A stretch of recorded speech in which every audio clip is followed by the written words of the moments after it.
Sebentar, masuknya apa? Rafi ibhamuha itu. Lihat. Ya, tadi ya rojulannya tamyiz bagi Khalidun za. Ya, tamyiz bagi za-nya itu.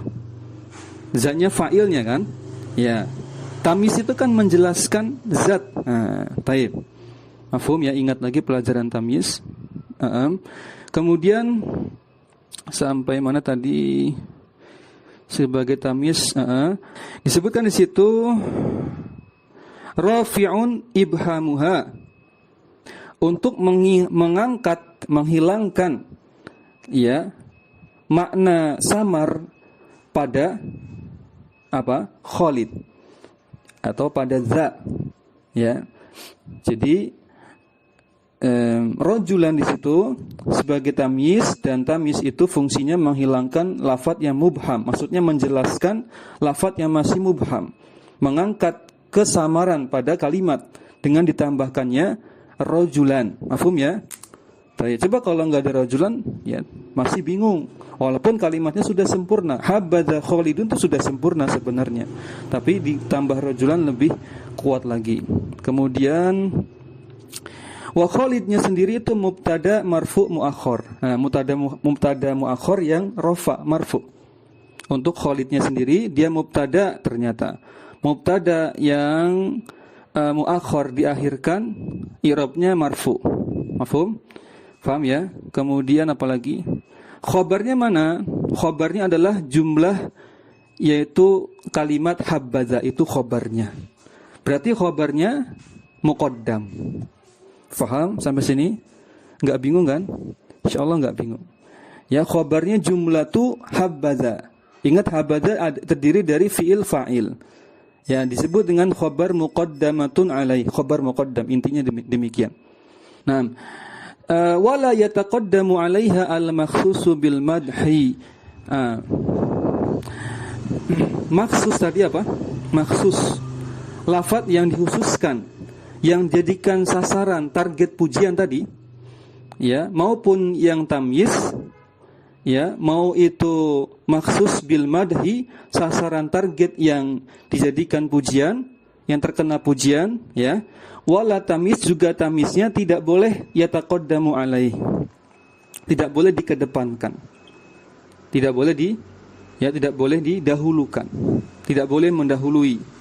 Ya, saya ulangi. Baik maksus yang ditentukan tadi dengan pujian maupun tamyiznya tidak boleh mendahului fiilnya. Itu lebih tepatnya demikian. Tidak boleh mendahului fiilnya. Ya, misalkan yang enggak boleh diucapkan misalkan sebagai berikut. Contohnya Khalidun habbaza rajulan, enggak boleh. Kenapa? Karena dia mendahului fiilnya. Fiilnya habbaza enggak boleh didahului. Enggak boleh disalib gitu ya. Enggak boleh ditikung. Taib. Juga enggak boleh wala rajulan habbaza Khalid. Nah, tadi kalau Khalidun habbaza rajulan, Khalid itu kan disebut dengan al-makhsus, yaitu lafadz yang dikenai pujian. Lafadz yang dikhususkan, terkena pujian, namanya al-makhsus, yaitu Khalid. Enggak boleh mendahului fiilnya. Begitu pula rajulan, tamyiznya enggak boleh mendahului fiilnya. Faham sampai sini? Taib. Lanjut sekarang kita masuk syair ya.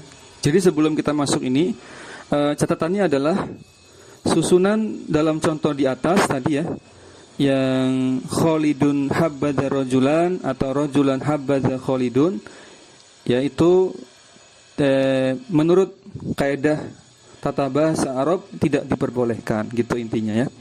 Nah, sekarang kita masuk yang dibolehkan seperti apa.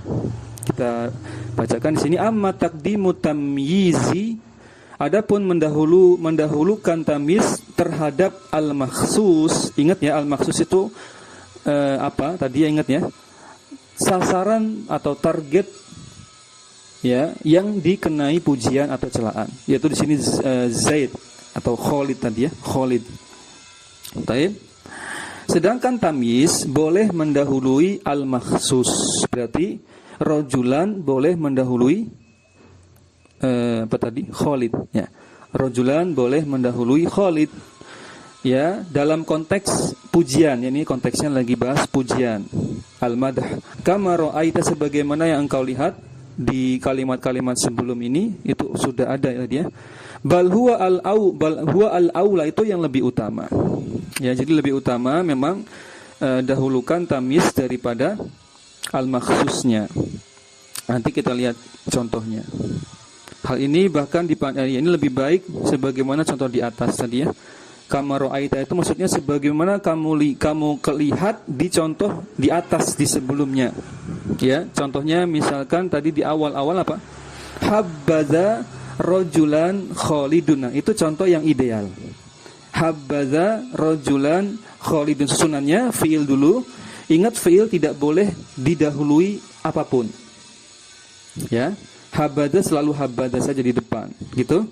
Sedangkan rajulan dan khalid mana yang lebih dahulu? Maka yang lebih utama al-aula tadi. Al-aula bal huwa al-aula, yang lebih utama, bahkan yang lebih utama adalah dahulukan tamiznya rajulan dibandingkan al-makhsusnya yaitu khalid.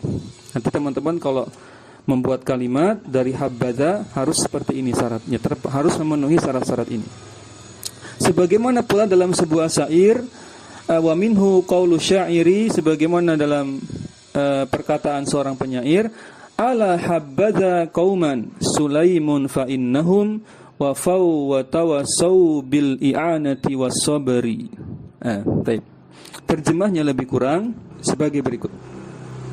Ingatlah sebaik-baik kaum, sebaik-baik penduduk suatu kaum adalah nama kaum, mungkin kabilah Sulaim, karena disebutkan mereka. Karena sesungguhnya mereka itu orang-orang yang memenuhi janji dan orang-orang yang ya saling berwasiat, saling menasihati. Untuk apa? I'anah, untuk tolong menolong, wasabr, dan untuk sabar. Ini seperti ayat ya. Ya, surat apa? Surat Al-Asr ya. Baik. Pesannya ini terkandung dalam surat Al-Asr juga. Maka kita lihat situ ala habbaza. Teman-teman fokus di habbazanya saja. Alanya itu kan, kalau ketemu ala, teman-teman harus ingat ala itu fungsinya untuk memfokuskan kalimat, yaitu maknanya tanbih ya. Fungsinya litanbih ala itu. Terjemahnya ketahuilah, gitu juga bisa. Perhatikanlah, habbaza, sebaik-baik suatu kaum, maka situ kauman berarti sebagai tamyiz, Sulaimun sebagai al-makhsus, habba fiilnya, za-nya itu fa'il dari habba, satu kesatuan habbaza itu khobar muqaddam gitu. Masih ingat tadi penjelasannya? Sedangkan yang jadi mubtada muakhornya siapa tadi? Mubtada muakhornya yang marfu, berarti Sulaim. Dicatat ya. Sulaim itu mubtada muakhor, habbazanya jumlah ya, jumlah fi'liyah, itu khobar muqaddam, qaumannya tamyiz. Mafhum ya? Syair yang kedua.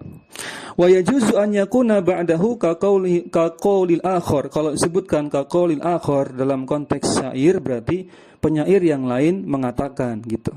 Penyair yang lain mengatakan tentang apa? Yajuzu an yakuna ba'dahu, tentang ya, tamyiz juga boleh berada sesudah al-makhsus dalam konteks pujian.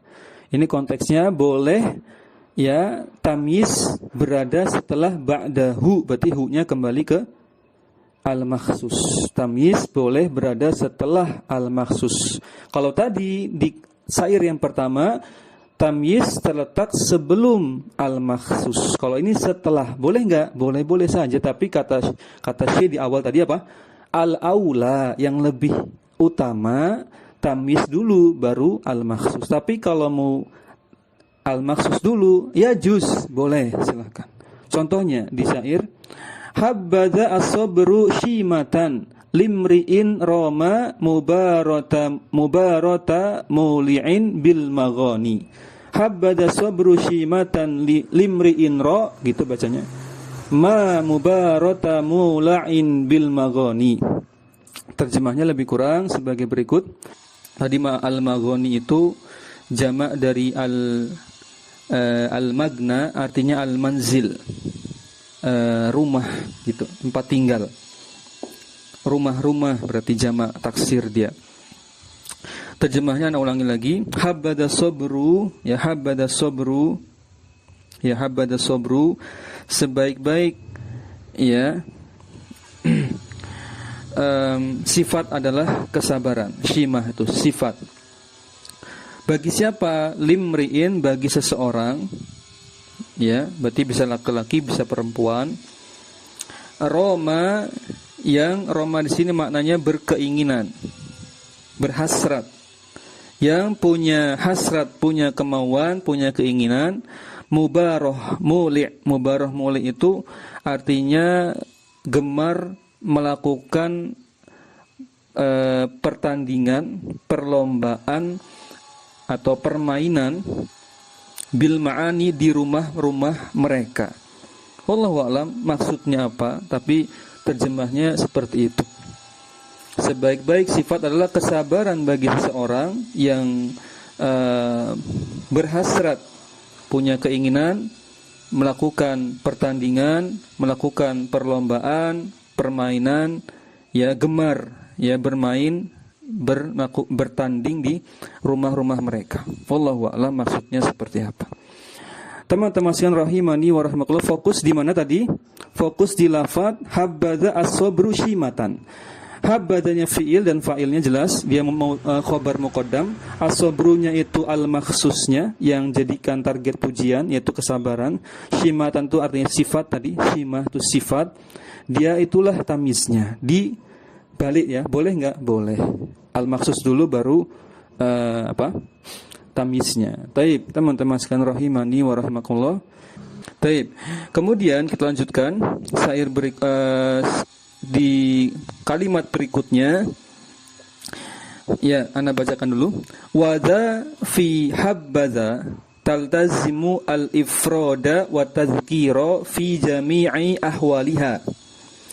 Ingat lafaz habbaza, ya. Zanya saja, kalau zanya saja pada lafaz habbaza itu taltazim, harus, bentuknya harus mufrad wa tadhkir dan mudzakkar. Jadi isim isyarahnya zanya itu harus isim isyarah yang mufrad mudzakkar. Ustaz, memang mufrad muannas seperti apa supaya bisa membedakan? Ya, kita jelaskan, Anda tambahkan dari referensi lain. Mufrad muannas pada isim isyarah itu banyak bentuknya supaya bisa terbedakan ya. Anda bawakan dari Sarah Alfiyah Ibnu Malik. Ada 10, lebih kurang 10 bentuk isim isyarah yang mufrad muannas ya, mufrad muannas. Ada 10 bentuk, ana sebutkan beberapa saja. Yang pertama bunyinya zi, pakai zal, kemudian zalnya di kasroh ditambahkan ya sukun. Zi itu bisa menunjukkan mufrad muannas pada isim isyarah. Zi gitu. Kemudian yang kedua zih, zal yang di kasroh kemudian ditambahkan ha sukun. Zih itu juga menunjukkan mufrad muannas. Ya. Dan yang ketiga ada zihi, zihina. Zihi ini yang sering dipakai pada kata tunjuk isim isyarah jarak dekat perempuan. Hazihi, ya kan? Tambahkan ha jadi hazihi. Ceritanya begitu. Kalau haknya itu bukan isim isyarah, haknya itu harfu tanbih, hanya untuk penegas, memberikan peringatan saja, pemfokusan. Kemudian yang keempat juga termasuk isim isyarah yang mufrad muannas adalah menggunakan lafaz zatu. Nah, zatu itu isim isyarah mufrad muannas. Kita dapati di hadis Nabi, di hadis Abu Waqid Al-Laitsi ketika membahas zatu anwat. Ya, masih ingat hadisnya? Baik. Kemudian ada juga mufrad muannas, isim isyarah mufrad muannas adalah menggunakan ti, tak sukun tambahkan tak kasroh tambahkan ya sukun, ti gitu. Inilah yang menjadi cikal bakal terbentuknya isim isyarah tilka. menunjukkan apa? Kata tunjuk jauh ya. Jauh untuk perempuan. Tilka. Ustaz, kok jadi tilka? Tadi katanya ti. Ya, ya-nya dihapus ketika sudah bersambung dengan domir kaf. Jadi tilka jadi pendek untuk memudahkan pelafalan. Aslinya pakai ya sukun tilka. Tilka gitu cara bentuknya. Ya sukunnya dihapus menjadi tilka. Itu prosesnya. Juga termasuk isim isyarah yang mufrad muannas adalah menggunakan ta tambahkan alif. Ta ya ta panjang 2 harokat gitu. Juga tih tak kasroh tambahkan hak sukun, juga bisa juga tak kasroh tambahkan hak kasroh. Tihi itu juga semuanya bentuk mufrad muannas pada isim isyarah. Paham ya? Supaya terbedakan. Kalau mufrad mudzakkar cuma satu, yang penting ada za gitu. Za zal tambahkan fathah tambahkan alif. Ya jelas ya. Lanjutkan. Tadi sampai wadza fi habbadza, zanya itu isim isyarahnya pada habbadza, habanya fiilnya, zanya fa'ilnya, taltazimul ifrada wa tadhkiru harus mufrad mudzakkar fi jami'i ahwaliha, pada semua keadaan. Maksudnya bagaimana? Wa in kana al-makhsusu, meskipun al-makhsusnya, al-makhsus itu sasaran yang dipuji atau dicela, bi khilafi dzalika, meskipun al-makhsusnya berbeda-beda kondisinya, kadang ada yang mufrad, al-makhsusnya jama, itu terserah, bebas kalau al-makhsus. Tapi kalau za-nya harus mufrad mudzakkar. Contoh pada syair ya. Syair ini ada 2 baris panjang. Ya ana bacakan, perhatikan. Ya habbaza jabalur rayyani min jabalin wa habbaza sakinur rayyani man kana wa habbaza nafahatun min yamaniyatin ta'tika min qibalir rayyani ahyana. Ya habbaza, wahai ya sebaik-baik gunung, duhai sebaik-baik gunung adalah gunung Royan. Gunung Royan, nama gunung itu gunung Royan. Sebaik-baik gunung adalah gunung Royan. Dan sebaik-baik orang penduduk yang ada di muka bumi adalah penduduk Royan. Itu terjemah yang kedua. Yang habbaza sakinur Royan man kana.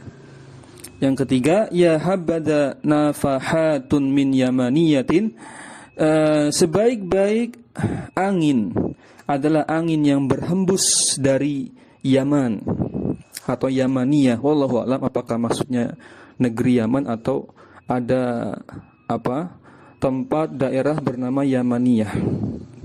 Baik.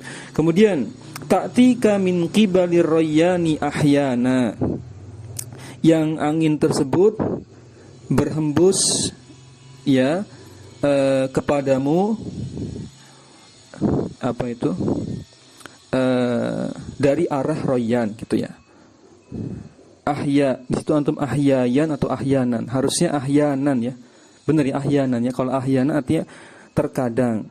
Itu terkadang angin itu ya berhembus ke arahmu dari dari arah tadi apa? Dari arah Royan. Royan nama sebuah daerah nampaknya. Baik, kita fokusnya ke za di situ. Ya habbaza, lihat. Kita bahas ya. Keterangan za, faza mufradun mudzakkar. Za pada syair tadi di atas itu mufrad mudzakkar, semuanya mufrad mudzakkar. Lihat. Habbaza yang pertama ya habbaza mufrad mudzakkar. Yang kedua wa habbaza sakin mufrad mudzakkar. Yang ketiga wa habbaza nafahat juga mufrad mudzakkar. Meskipun setelahnya beda-beda. Ada yang pakai jabal, ada yang pakai sakin, ada yang pakai nafahat, jamak ya nafahat, jamak taksir, jamak muannas salim. Kita bahas wal makhsusu wa huwa an-nafahat. Contohnya makhsusnya nafahat jam'un muannasun, maksudnya jamak muannas salim. Ya, berikutnya di syair yang lain. Wa qala al-akharu, penyair yang lain mengatakan habbaza antuma khalilayya in lam ta'zulani fi dam'iyya al-muhraqi. Ya, sebaik-baik kekasihku adalah kalian berdua, kamu berdua. Dengan syarat apa? Dengan syarat jika kamu berdua tidak mencela kesedihanku, atau terjemah letternya tidak mencela tidak mencela air mataku, ya, tidak mencela air mataku yang mengalir. Ya, mungkin maksudnya tidak mencela kesedihanku gitu ya, terjemah bebasnya. Sebaik-baik orang yang aku anggap sebagai kekasih gitu, kekasihku adalah kalian berdua, yaitu orang yang tidak mencela kesedihanku. Baik, fokus ke habadha antuma khalilayya. Setelah habadha, setelah zaknya itu al-makhsusnya adalah apa di situ? Antuma berarti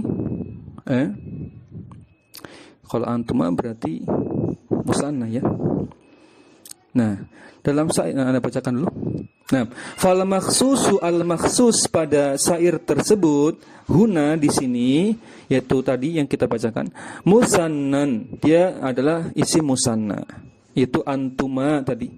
Ya, atau khalilayya ya, yang mana yang benar ini? Mana al-makhsusnya, khalilayya atau antuma? Coba cek. Sebaik-baik kekasihku adalah antuma ya, al-makhsusnya kalian berdua. Taib. Khalilayya kan sebentar. Khalilayya kekasihku. Berarti antumanya yang dimaksud. Taib. Maka zatnya tetap mufrad meskipun antumanya al-makhsusnya di situ adalah musanna. Di syair yang lain, waqala ghairuhu, selain itu juga ada syair yang lain, banyak sekali syairnya di sini. Berikutnya syairnya ala habbadha gitu ya. Ala habbadha hindun wa ardun biha hindu. Nah, mengenai hindun teman-teman, ada khilaf ulama cara bacanya apakah ditanwin atau tidak. Intinya boleh ditanwin, boleh tidak. Masing-masing punya alasan. Wallahu a'lam ya. Taib. Ala habbadha hindun wa ardun biha hindun. Sebaik-baik wanita adalah hindun, dan sebaik-baik sesuatu adalah sebaik-baik tempat di bumi ini adalah tempat yang pijaki hindun. Ini ya, masya Allah, ini bahaya nggak ini pujiannya ya, pujiannya berlebihan nggak? Sebaik-baik wanita adalah hindun, dan sebaik-baik tempat yang dipijak adalah tempat yang dipijak oleh hindun. Taib, gitu maksudnya. Wallahu a'lam. Nah, ala habbadha, ala itu untuk tadi ya, tanbih. Ya, sebaik-baik wanita tadi sudah jelas ya. Maka habbadha hindun, hindunnya al-makhsus. Mufrad kan? Tapi perempuan gitu maksudnya. Maka enggak sama, enggak apa-apa ya. Al-makhsus bebas. Tapi zatnya yang penting, zatnya jangan berubah. Maka fadha zatnya mudzakkar, hindunnya muannas, gitu maksudnya. Mafhum ya? Baik. Teman-teman sekalian rahimani wa rahimakumullah. Sekarang berikutnya qala mu'allif rahimahullah. Wa qad tadkhulu, qad bertemu fi'il mudhari'. Tadkhulu maknanya taqlil. Kadang-kadang gitu. Sedikit sekali ya. Terkadang gitu terjemahnya. Terkadang ya pada kata habbada tadi itu didahului la, menjadi la habbada gitu maksudnya. Baik. Nah, sehingga efeknya adalah menunjukkan makna cacian, celaan. Karena kemasukan la nafiyah ya. Sehingga maknanya seperti bisa nanti fi ifadati dzam, memberikan makna celaan. Sebagaimana perkataan penyair tadi apa perkataannya? Ala habbadha aziri fil hawa wala habbadal jahilu al azilu. Itu syair pertama. Syair kedua, wa qaulul akhari ala habbadha ahlul mala ghairu annahu idza dzukkirat Iya, zukirat. Idza dzukirat Hindun falahabada hiya. Nah, kita bahas. Yang pertama, syair yang pertama dulu. Alahabada, ingatlah sebaik-baik. Nah, terjemah ingatlah itu dari ala itu. Ingatlah sebaik-baik orang adalah orang yang mencelaku. Aziri fil hawa, yang mencelaku dalam atau karena hawa nafsunya. Kemudian wala habbada, itu pakai la tuh ya. Berarti yang kedua ini yang difokuskan. Sebentar, tadi yang pertama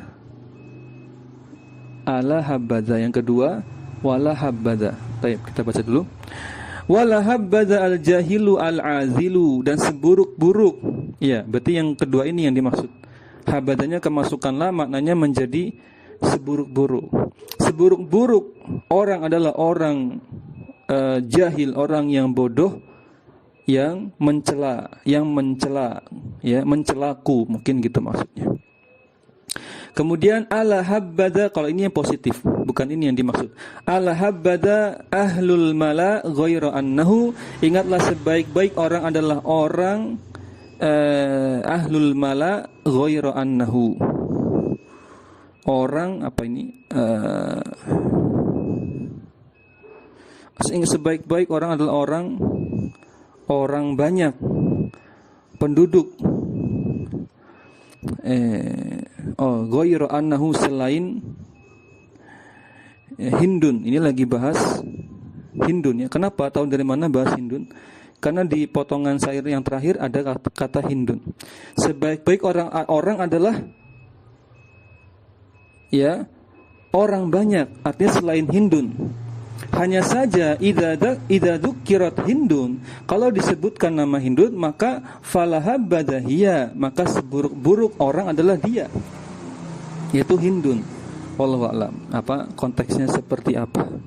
Tapi di sini kita bisa ambil pelajaran tadi ya, lahabbada di situ maknanya jadi seburuk-buruk. Ya, 2 kali disebutkan tadi lahabbada. Kemudian keterangannya wala yajuzu an tadkhula 'alal makhsusin habbada nawasikhu. Saya ulangi, wala yajuzu an tadkhula 'ala makhsusin, ditanwin ya. Habbada itu fa'il dari yajuz. Sebentar. Atau lebih tepatnya maf'ul bi dari kutipan ini, habada ini, dari tadkhula. Coba terjemahkan. Tidak diperbolehkan memasukkan ya nawasih. Nawasih itu kana, inna, zonna. Bahasa lainnya amil, awamil, nama lainnya nawasih. Nawasih secara bahasa artinya penghapus, menghapus hukum mubtada khobar sehingga berubah menjadi hukumnya penasih tersebut. Misal mubtada khobar kemasukan kana, maka mubtadanya ya tetap marfu sih, tapi khobarnya berubah, dinasakh. Yang semula khobar itu marfu jadi mansub, namanya dinasakh, disebut dengan nawasih. Sama ketika kemasukan inna, menasakh hukumnya mubtada, semula marfu jadi mansub. Ketika kemasukan zona, semuanya dinasakh, mubtada khobar yang semula marfu jadi mansub, disebut dengan nawasih. Mafhum? Maka enggak boleh kemasukan nawasih, gitu maksudnya ya. Contoh Anda bacakan dulu. Wahia kana wa akhwatuha, itu nawasih yang jenis pertama. Zona wa akhwatuha jenis kedua. Inna wa akhwatuha jenis kedua. Fala yuqalu, maka tidak boleh dikatakan habbadza rajulan kana Khalidun. Enggak boleh pakai kana ya. Enggak boleh kemasukan kana. Kenapa? Karena kan susunannya mubtada khobar tadi. Dikhawatirkan berubah ya hukumnya kalau kemasukan kana dan saudari-saudarinya atau zonna atau inna. Wala habbadza rajulan zonantu sa'idan, juga enggak boleh. Enggak boleh pakai zonna, kana atau inna. Kemudian yang terakhir wa yajuzu hadfu makhsusiha in ulima.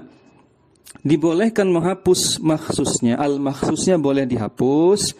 In ulima, apa itu maksudnya in ulima? Jika sudah diketahui, maksudnya kalimatnya sudah jelas, tidak menimbulkan kesamaran ketika dihapus, maka boleh. Ini kaedah yang sering kita pakai dari awal kita membahas kitab ini kan, kitab Jami'ud Durus, kaedah Syekh Mustafa. Kaedah menghapus itu, menghadzaf itu kaedahnya selama kalimatnya jelas, yang baca tidak bingung, silahkan dihapus, hadzaf. Itu saja ilatnya, alasannya boleh menghapus ya. Fataqulu contohnya habadza rajulan. Tuh, cuma ada tamyiz, rajulannya tamyiz, habadzanya fi'il fa'il, mubtada khabar muqaddam, tapi enggak dimunculkan al-makhsusnya. Ya kan? Kira-kira bisa dipahami enggak? Ai nanti maksudnya adalah habadza rajulun, harusnya habadza rajulan huwa. Tuh, huwanya ay Khalid wa minhu qaulus. Jadi kalau tidak jelas maka tidak boleh. Menurut teman-teman kalau cuma habadza rajulan jelas enggak? Jadi konteksnya begini. Jadi habadza rajulan ini konteksnya yang sudah jelas. Kok bisa Ustaz? Kan enggak disebutkan. Bagaimana kita tahu? Ya, jadi konteksnya begini, disebutkan ka'an tus'ala an Khalidin masalan. Contohnya seperti suatu kalimat ya, yang sebelum kalimat ini diucapkan habadza rajulan, sebelumnya sudah ada pendahuluan, yaitu apa? Pertanyaan tentang keadaannya Khalid. Jadi bertanya, misalkan kita tanya ke teman kita, bagaimana sih Khalid itu orangnya seperti apa? Baik atau buruk? Nah, gitu. Jadi pembahasan sebelumnya sudah ada pengantarnya, basa-basinya. Nah, maka ketika kita jawab dengan habadza rajulan saja, ini sudah dipahami. Gitu. Tapi syaratnya apa? Ada pengantar dulu. Yang dibahas ini siapa? Oh, yang dibahas Khalid. Ya, kita tinggal jawab habadza rajulan, dia itu sebaik-baik pria misalkan. Boleh enggak? Jelas enggak? Jelas. Ya sudah, berarti yang dimaksud dengan al-maksusnya pada kalimat habadza rajulan adalah si Khalid, itu sudah jelas. Sebagaimana perkataan penyair, ala habadza laula al-haya'u wa rubbama manahtul hawa ma laysa bil mutaqaribi. Mutaqarib ya. Contoh lain di syair nih contohnya. Lihat ada yang hilang enggak? Ala habadza laulal haya'u wa rubbama. Ingatlah sebaik-baik orang adalah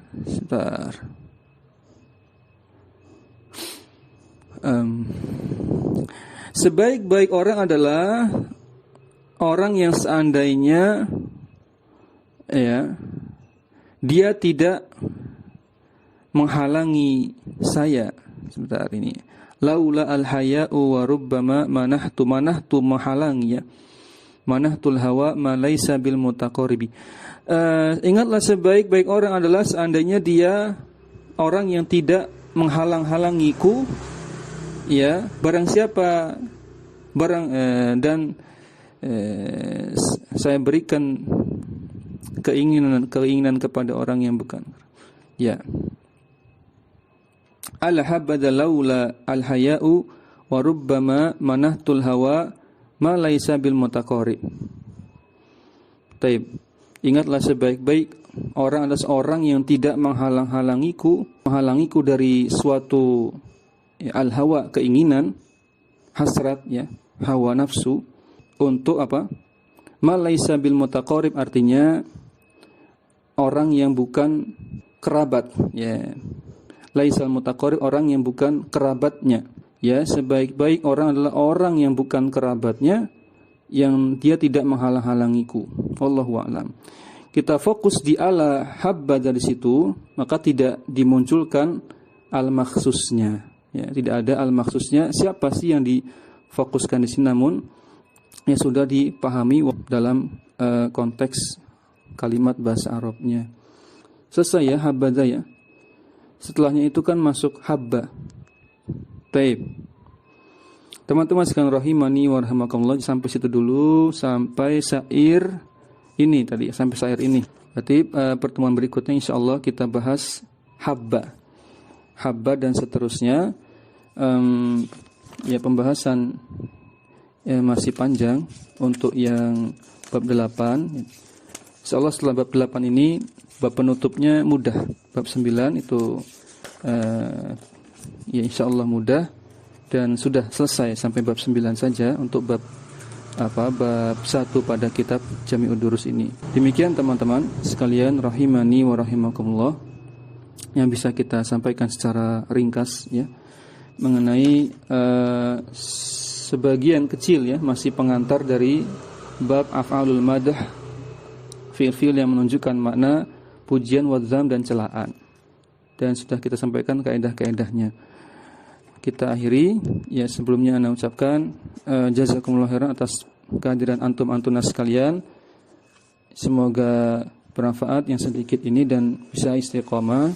Kita akhiri subhanakallahumma wa bihamdik asyhadu an la ilaha illa anta astaghfiruka wa atubu ilaik. Assalamualaikum warahmatullahi wabarakatuh.